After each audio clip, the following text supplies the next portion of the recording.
요즘 제가 주변에서 제일 많이 듣는 말이 무엇인가 한번 생각을 해보니까요. 힘들다라는 말이더라고요. 힘들다. 제가 중고등부를 하고 있는데요. 우리 중고등학생들이 저에게 가장 많이 하는 말이 힘들다라는 거예요. 힘들다. 방학임에도 불구하고 학원 다니는 것이 힘들다. 그리고 공부하는 것이 힘들다. 수학 문제를 푸는 것이 힘들다라는 거예요. 근데 이것은 비단 중고등학생들뿐만이 아니고요. 우리 성도분들과 함께 대화를 하고 할 때에도 참 많이 듣게 되는 말이 힘들다라는 거예요. 요즘 삶이 힘들다, 여러모로 어렵다라는 이야기들을 듣게 됩니다. 거기에 또 더해서요, 또 몸이 좀 불편하신 분들은 여기저기가 아프다라는 말씀도 많이 하시고요. 또 이것저것 어렵다라는 말씀도 많이 하십니다. 그런데 이 힘든 것이요, 우리만 힘든가 보면은요, 지금 이 우리나라가 돌아가고 있는 그 시국을 살펴보아도요, 정치적으로도 또 경제적으로도 많이 힘들고 어려운 그런 시대, 또 그런 세상이 되지 않았나라는 생각이 듭니다. 그렇게 힘들다면, 혹 어려움 속에 놓여 있다면, 그래도 그 시대를 살아가고 있는 우리가 어떻게 해야 하는가라는 부분에 대해서 당연히 생각을 해보아야 되겠죠. 더구나 우리는 그냥 일반 사람이 아니라 예수님을 믿는 성도이기에, 또 하나님의 자녀이기에, 그 예수님을 믿는 성도라면 힘들 때에, 어려움 가운데 놓여 있을 때에 어떻게 해야 하는가라는 부분에 대해서 같이 고민을 해보기를 원합니다. 그래서 또 하나님의 말씀 속에서 그 답을 찾아야 될 것인데요. 그런 의미로 이제 베드로전서를 계속해서 살펴보게 될 건데요. 이 베드로전서라는 말씀을 보면은요, 이름만 보면 당연히 베드로가 기록한 말씀이다 이렇게 생각이 들죠. 1절 맨 앞부분에서도요, 예수 그리스도의 사도 베드로는 이렇게 나와 있어요. 그러니까 베드로가 지었다라는 거예요. 근데 일각에서는 이 베드로가 지은 것이 아니다라고 하는 이들이 있어요. 그런 무리가, 그런 학자들이 있는데 그들이 왜 베드로가 지은 것이 아니냐라고 주장을 하는가 보면은요, 세 가지 이유를 들어서 주장을 하는데, 먼저 첫 번째는요, 1절에 나오는 그 편지를 수신하는 지역이 나오죠. 본도, 갈라디아, 갑바도기아, 아시아와 비두니아에 이르기까지 그 지역들이 나오는데, 그 지역들은 사도 베드로가 전도한 지역이 아니다. 그러니까 사도 베드로가 선교나 사역을 한 지역이 아니다라는 거예요. 그래서 이것은 베드로의 저작이 아니다라고 이야기를 하는 거고요. 두 번째, 그들의 주장은요, 이 성경 말씀이, 신약 성경은 원어가 헬라어로 되어 있는데요, 이 헬라어가 좀 고급 헬라어로 되어 있다라는 거예요. 우리가 다들 아시다시피 베드로는 직업이 어부죠. 그러니까 쉽게 잘 못 배웠다라는 거예요. 그러니까 잘 못 배운 사람이 사용하기에는 좀 어려운 고급 헬라어로 이 베드로전서가 기록되어 있다라는 거예요. 그래서 베드로 저작이 아니다라고 하고요.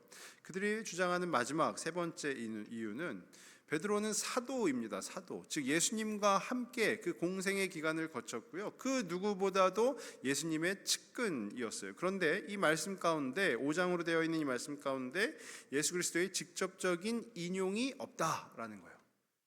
예수님과 그렇게 긴 시간을 함께 사역하고 다녔음에도 불구하고 예수님에 대해서 직접적인 인용이 없다라는 이유로 그들은 이 베드로전서가 사도 베드로가 지은 것이 아니다라고 주장을 하는 겁니다. 그런데요, 물론 저희 교회가 속한 교단 신학이나 아니면 이 말씀을 대하는 저는 베드로가 지었다라고 생각을 합니다.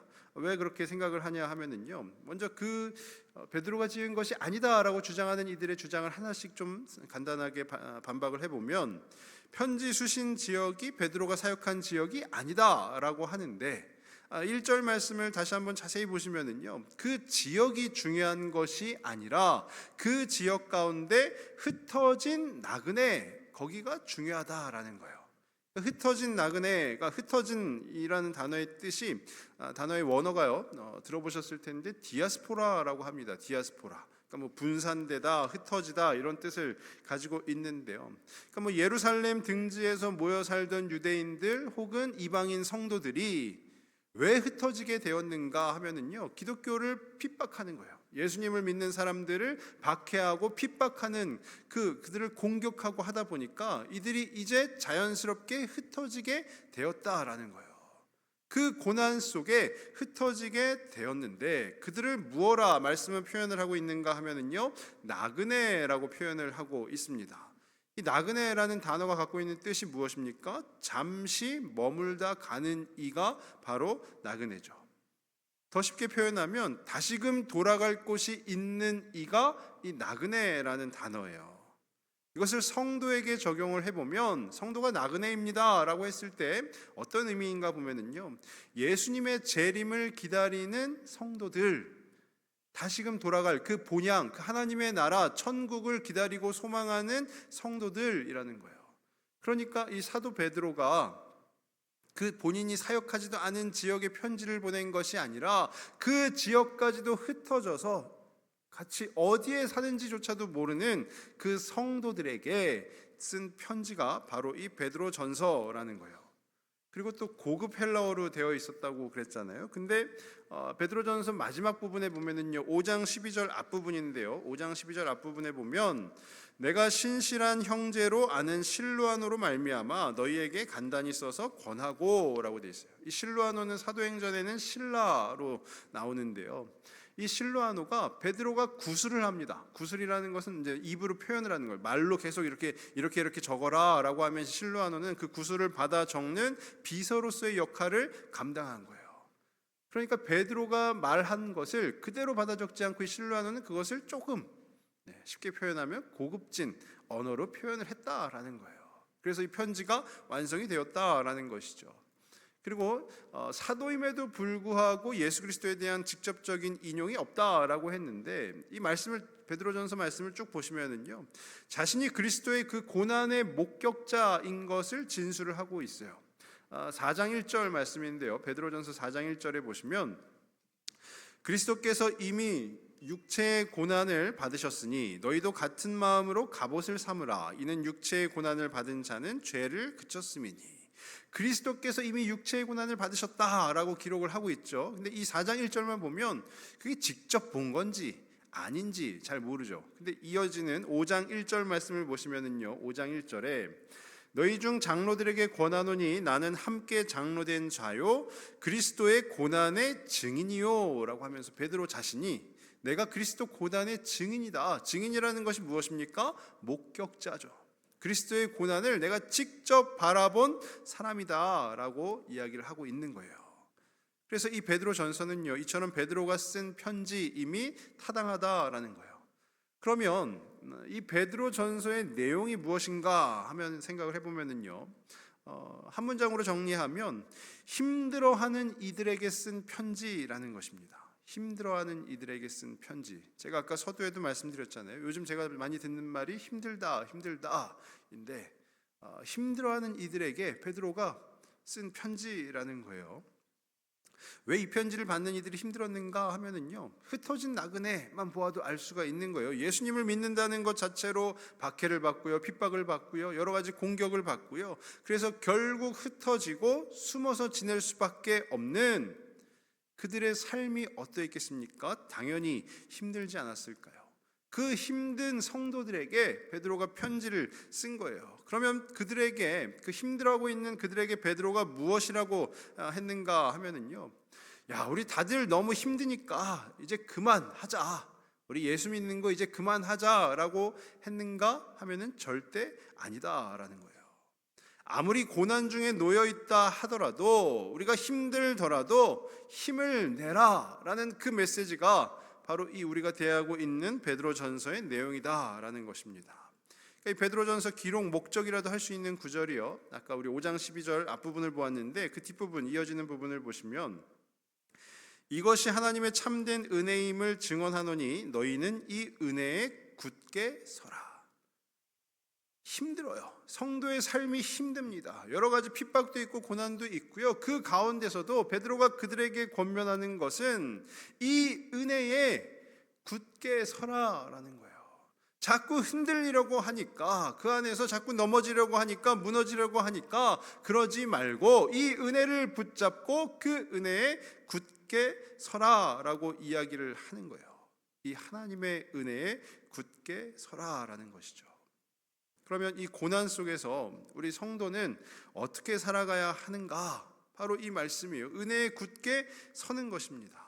은혜에 굳게 서는 것. 아무리 힘들고 어렵더라도 하나님께서 나와 함께 하심을 믿고 그 하나님께서 우리를 인도하신다라는 것을 믿고 그 하나님을 붙잡는 것이 바로 이 은혜에 굳게 서는 것 아니겠습니까? 오늘 말씀 가운데도 등장하는 나그네라는 단어가 있는데요. 돌아갈 본향이 있는 사람들, 어쩌면 천국을 소망하며 살아가는 사람들, 그 나그네가 바로 오늘 이 자리에 있는 저와 우리 모든 성도분들 아니겠습니까? 우리 디모데전서 4장 8절 말씀인데요. 디모데전서 4장 8절 말씀을 한번 보시면 육체의 연단은 약간의 유익이 있으나 경건은 범사에 유익하니 금생과 내생의 약속이 있느니라. 돌아갈 본향이 있다라는 것이 뭘까요? 예수님께서 다시 오신다라는 것이 뭘까요? 그 천국을 소망하며 살아간다라는 것이 뭘까요? 바로 이 약속이에요. 하나님께서 우리랑 맺으신 그 약속. 그러니까 혹 이 자리에 계신 분들 가운데 힘든 나날을 보내고 계신 분들이 계시다면 그 하나님이 우리와 맺으신 그 약속을 굳게 붙잡고 그 하루하루를 견디시길 바라고요. 또 버텨내실 수 있기를 간절히 바랍니다. 근데 이 1절과 2절 말씀이요. 편지로 따지면은 인사말이에요. 서두입니다. 편지의 서두인데 그 안에도요. 그 흩어진 나그네인 성도들에게 힘을 주는, 그들을 격려하는 말씀이 계속해서 이어지고 있습니다. 우리 2절 말씀을 다시 한번 보시면은요. 2절 말씀에 곧 하나님 아버지의 미리하심을 따라 성령이 거룩하게 하심으로 순종함과 예수 그리스도의 핏부림을 얻기 위하여 택하심을 받은 자들에게 편지하노니 은혜와 평강이 너희에게 더욱 많을지어다. 이 말씀만 보면은요, 삼위 하나님의 연합하여서 사역한, 무엇을 사역한 거예요? 우리의 구원을 위해서 사역하신 내용이 고스란히 담겨 있습니다. 하나님께서는 무엇을 하셨다고요? 미리 아심을 따라라는 것인데 하나님께서 창세전에 미리 계획하신 거예요. 예정하셨다라는 거죠. 누구를요? 바로 우리를 하나님께서 미리 아셔서 예정하셨다라는 거예요.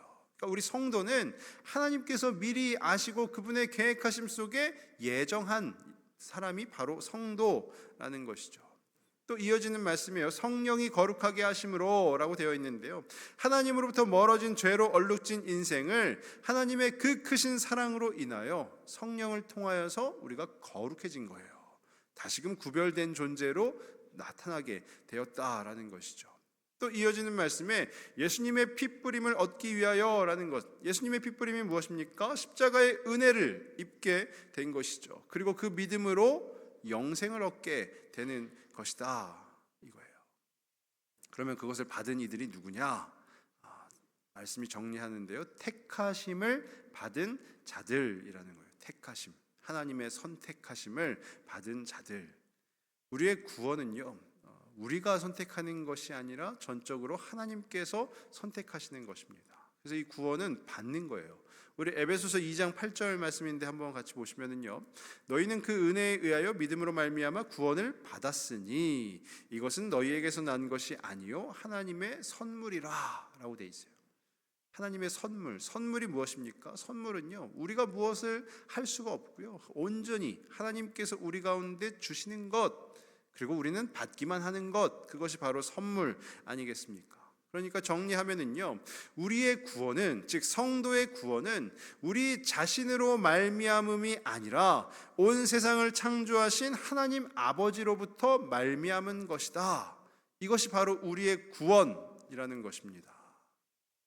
그러면 이 말씀이 힘든 나날을 보내고 있는, 고난 속에 놓여져 있는 그 흩어진 나그네 그 성도들에게 어떻게 힘이 되는 말씀인가 보면은요, 우리가 그것을 한번 생각을 해보면 하루하루가 전쟁과도 같지 않습니까? 고난 속에 놓여져 있고요, 풀리지 않는 문제들을 계속해서 풀어내야 되는 것 같고요, 힘들고 어려움들이 계속해서 내 꼬리를 쫓아다니는 것 같고 하는데, 그때에 우리가 흔히 생각하는 것이 하나 있어요. 뭐냐면 이것도 저것도 안 된다라는 생각이죠. 우리 좀 오래된 신조어이긴 하지만요, 신조어 중에 이런 단어가 있습니다. 빼박 캔트라고 혹시 들어보셨나 모르겠어요. 이게 우리 젊은 친구들한테 보통 이야기하면은 막 알아 이러는데 지금은 아무도 모르시는 것 같아요. 빼박 켄트라고 하는데 두 단어가 합쳐진 거거든요. 이게 국어 사전에 등록이 되어 있는 겁니다. 제가 무슨 은어를 가지고 와서 하는 게 아니라 국어 사전에 등록이 되어 있는데, 빼박이라는 것은 뭐냐면 빼도 박도 못한다라는 거예요. 이러지도 저러지도 못한다라는 것을 줄여서 빼박이라고 하고, 켄트는 영어로 켄트가 뭐죠? 할 수 없다라는 거잖아요. 할 수 없다. 그것을 합쳐가지고 빼박 켄트라고 하는데, 이러지도 저러지도 못하고 내가 할 수 있는 것은 아무것도 없다라는 것을 표현한 단어가 바로 이 빼박 켄트라는 거예요. 당시의 성도들은요, 어떠했을까요? 자신들에게 찾아온 그 고난과 핍박과 환난과 그 시련이 본인들이 무언가를 해결하려고 노력을 안 했겠습니까? 당연히 했겠죠. 근데 그럼에도 내가 뭔가를 노력하려고 해도 아무것도 되지 않는다. 내가 이렇게 하려고 해도 안 되고 저렇게 하려도 해도 안 되고 이것도 안 되고 저것도 안 되고 나는 아무것도 할 수 없다라는 것이 바로 그 시대에 살고 있던 성도들의 고백 아니었을까요? 어쩌면 지금 이 시대를 살아가고 있는 우리 또한 그렇지 않습니까? 우리도 많은 큰 어려운 문제들을 당하였을 때 이렇게도 해보고 저렇게도 해보았지만 잘 되지 않아요. 내가 할 수 있는 것은 아무것도 없구나라는 것을 우리도 삶 속에서 고백하고 있는 것 아니겠습니까? 그런데 그런 이들에게 베드로가 편지를 쓰면서요, 이 2절의 말씀을 하는 거예요. 하나님께서 너희를 예정하셨다라고 이야기하고요, 성령께서 너희를 거룩하게 하셨다라고 하고요, 또 예수님께서 너희를 위해서 피를 흘리셨다라고 얘기하고요, 그렇게 하나님께서 너희의 삶을 선택하셨다라고 이야기를 하는 거예요. 이것을 바꿔서 생각을 해보면 뭐가 되냐면요, 우리의 힘으로는 할 수 있는 게 아무것도 없다라는 것이죠. 우리의 구원을 이루는 가운데도 우리의 힘으로 할 수 있는 것이 아무것도 없잖아요. 하나님께서 예정하셨고 성령께서 거룩하게 하셨고 예수께서 피를 흘리셨고 하나님께 선택을 받은 우리, 그 하나님의 선물로 구원을 받은 우리가 이룬 것은 아무것도 없이 그저 그 자리에서 하나님이 하시는 일을 통해서 받기만 했다라는 거예요. 그런데 우리가 지금 이 현실 세계에서 마주하고 있는 이 고난이라는 것도요, 그 고난을 내가 어떻게 해서든지 열심히 노력해서 해결해봐야지, 물론 좋은 마인드이죠. 근데 안 됩니다. 우리가 맞닥뜨리고 있는 이 고난과 시련과 환난과 핍박은 우리의 힘으로 무언가 해결을 할 수가 없고요, 하나님께서 일하실 때, 하나님께서 역사하실 때, 하나님께서 인도하실 때 우리는 그 고난으로부터, 그 핍박으로부터, 그 환난으로부터 자유로울 수 있다라는 거예요. 그러니 성도된 우리가 할 수 있는 일은 무엇이겠습니까? 그 고난 중에도 우리를 인도하시는 그 하나님만 바라봐야 되는 것이죠. 너무 힘들어, 이러지도 못하고 저러지도 못하고 내가 할 수 있는 것은 아무것도 없어 라고 하면서 자포자기 하는 것이 아니라, 그럼에도 신실하셔서, 그럼에도 우리를 사랑하셔서, 그럼에도 우리를 위해서 일하시는 그 하나님을 바라보아야 한다라는 것이죠. 이어지는 말씀에 보면은요, 베드로가 이어서 하는 말이요, 은혜와 평강이 너희에게 더욱 많을지어다 라고 합니다. 은혜와 평강이 너희에게 더욱 많을지어다. 물론 어떤 이들은요, 이 부분을 형식적인 인사말이다, 당시에는 편지를 쓸 때 그냥 관용구처럼 쓰는 말이다 라고도 표현을 합니다. 근데 제가 베드로전서를 계속해서 묵상을 하면서 보면 이 말씀은요, 베드로가 그 흩어진 나그네인 성도들에게 하는 이 말씀은 그냥 관용구처럼 쓰인 말이 아니라, 형식적인 인사말이 아니라 진짜 베드로의 진심이 담겨 있는 말씀이다라는 생각이 드는 거예요. 왜 그런가 하면은요, 이 은혜와 평강이 무엇인가 한번 생각을 해보면은요, 은혜는 헬라어로 카리스라고 합니다. 그리고 우리가 알고 있는 플라톤이라는 사람이 그의 저서에서 이렇게 얘기해요. 카리스는 좋은 선물이다라는 거예요. 좋은 선물. 하나님께서 우리에게 값없이 베푸시는 은총, 그것이 바로 은혜라는 것이죠. 그런데 무엇보다 값지고 귀한 것, 그것이 바로 은혜라는 거예요. 그 은혜가 우리 성도에게 임할 때 어떻게 되겠습니까? 힘이 나는 거예요. 견딜 수 있는, 버틸 수 있는 그 힘이 자연스럽게 생기기 마련입니다. 실제로요, 우리 주변에서도 보셔도 많은 그 어려움 속에 놓여져 있는 성도분들이 계시는데 그분들이 막 힘을 냅니다. 그 상황이, 그분들을 어려움 속에 이끌어갔던 그 상황이 해결되어서 힘을 내시는 것이 아니라 하나님이 주시는 그 은혜를 누릴 때 힘이 나는 거예요. 감당할 수 있는, 버틸 수 있는, 견딜 수 있는 힘이 나는 것이죠. 저는 바라기는 저와 우리 모든 성도분들께 하나님께서 주시는 그 은혜를 가득 누리시길 간절히 바랍니다. 그리고 또 이어지는 평강이 있는데요. 평강은 헬라어로 에이레네라고 해요. 히브리어로는 샬롬이라고 하는데 이 평강의 정의가 뭐냐 하면은요, 오직 하나님만이 그 하나님과 화평한 관계에 놓인 자들, 즉 하나님의 자녀들이죠. 성도입니다. 그 성도들에게만이 베푸시는 참된 행복이다라는 거예요. 하나님이 하나님을 믿는 이들에게 베푸시는 참된 행복이 바로 이 평강, 그 에이레네, 그 샬롬이라는 것이에요. 이것이 저는 만사형통의 올바른 표현이라고 생각을 합니다. 물론 만사형통이라고 생각을 하면은요, 기준을 어디에 두느냐에 따라서 많이 다른데요. 세상의 기준에 두고 만사형통이라고 하면 성공이겠죠. 다 아무 문제 없이 모든 것이 잘 풀리고 잘 되는 것, 그것이 만사형통입니다. 그런데요, 하나님의 기준에서 이 만사형통이라는 것은 무엇인가? 하나님의 뜻대로 사는 것이에요. 하나님께서 원하시는 대로, 하나님께서 기뻐하시는 대로 사는 것이에요. 하나님께서 기뻐하시는 것이 우리가 이 땅 가운데서 아무 어려움 없이 하루하루 그냥 잘 먹고 잘 사는 것이다 라고 하면 그것이 만사형통이 되겠지만, 하나님께서 기뻐하시고 진정으로 원하시는 것은요, 그 어떤 어려움 속에서도, 고난과 역경 속에서도 우리가 하나님을 놓지 않는 것 아니겠습니까?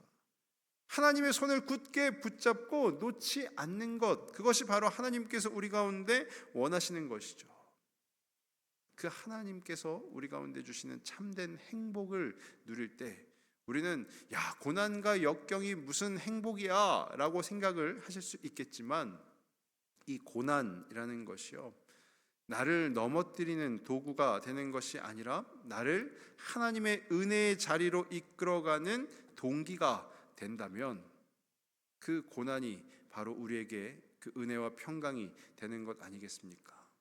매우 아이러니한 말일 수도 있는데요, 우리가 지금 현재 고난과 역경 속에 있다면 그것은 우리를 넘어뜨리고자 하는 것이 아니라 그것을 통해서 우리가 하나님께로 나아갈 수 있도록, 하나님께 나아가서 하나님이 주시는 은혜와 평강을 누릴 수 있도록 우리 가운데 허락하신 그 하나님의 뜻이라고 생각을 한다면 그 고난과 역경이 그렇게 크게 다가오지 않을 것입니다.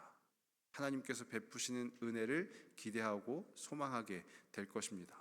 저는 저와 우리 모든 성도분들이 그렇게 되시길 원합니다. 그리고 이어서요, 그 은혜와 평강이 베드로가 이야기하는데 더욱 많을지어다 라고 해요. 더욱 많을지어다. 은혜와 평강이 너희에게 처음으로 임할지어다 라고 하지 않고요, 더욱 많을지어다. 이미 은혜와 평강을 알고 있는 사람들이죠. 근데 더욱 그 은혜와 평강 가운데 놓여지기를 바라는 마음도 있을 것이고, 다른 그 무엇을 기대하지 말고 하나님의 은혜와 평강만을 구하며 살아라 라는 의미도 있겠죠.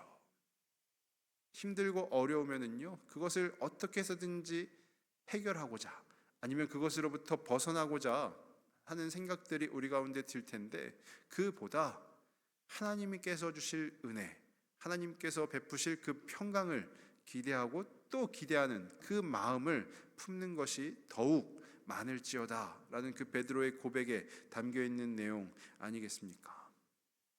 어쩌면 이 자리에 계시는 우리 성도분들 가운데요, 우리의 입술로 혹은 마음속에서 힘들다, 왜 이렇게 힘드냐 라는 그 말을 계속해서 되뇌이고 계신 분들이 계시다면 오늘 말씀 가운데 큰 힘이 있으셨으면 좋겠어요.